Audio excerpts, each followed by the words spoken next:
اینجا بهشته؟ نه اینجا تنها روستای دنیاست که همه ساکنینش خانومه.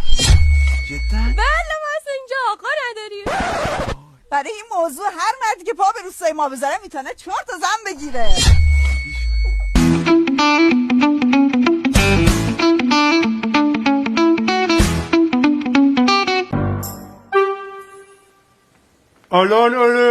الان چیزی میخواد بگه؟ نه بابا اینا 2 سال پیش تصادف کردن این شکلی شدن. آخه خدا رحمتشون کنه. الان چی میگه؟ میگه خیلی مرسی ممنون. حالا ولش کنین شما تصمیمتون رو گرفتین؟ گفتین که نفر چند تا زن میتونیم بگیریم؟ 4 تا. استثنا من نمیشه 5 تا بگیرم. چرا میشه؟ منم که آها یکی که این باد بزنه، یکی دیگه هم که شما یکم بیاین طرف.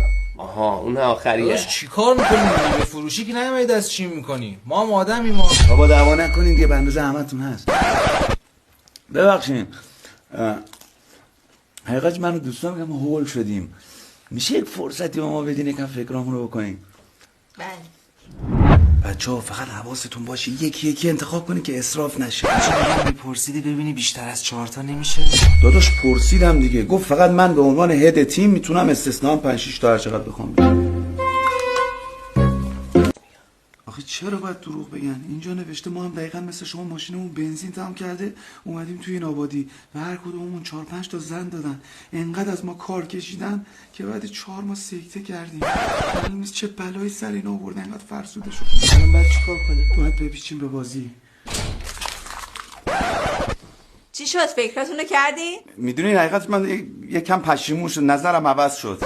من نه که بابام 2 تا زن داره، بعد زن دومش اول گرفته، زن اولش رو دوم گرفته. من بچه‌مون رو گازه، بعد مامانم هم نیست. من بعد برم حقیقتش. منم که کلا باردارم، داره لگد میزنه.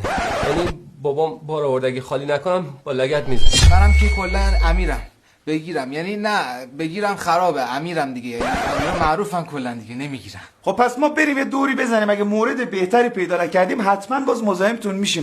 فقط ببخشید شما تا کی بازی؟ نه دیگه نمیشه. یعنی چی؟ یعنی اومدنتون با خودتونه، رفتنتون دست ماست. عالی شد. همینجا میشینین تکون نمیخورین. بله. سر صدای چیزی هم شنیدین؟ نترسین که اینجا پر جنه.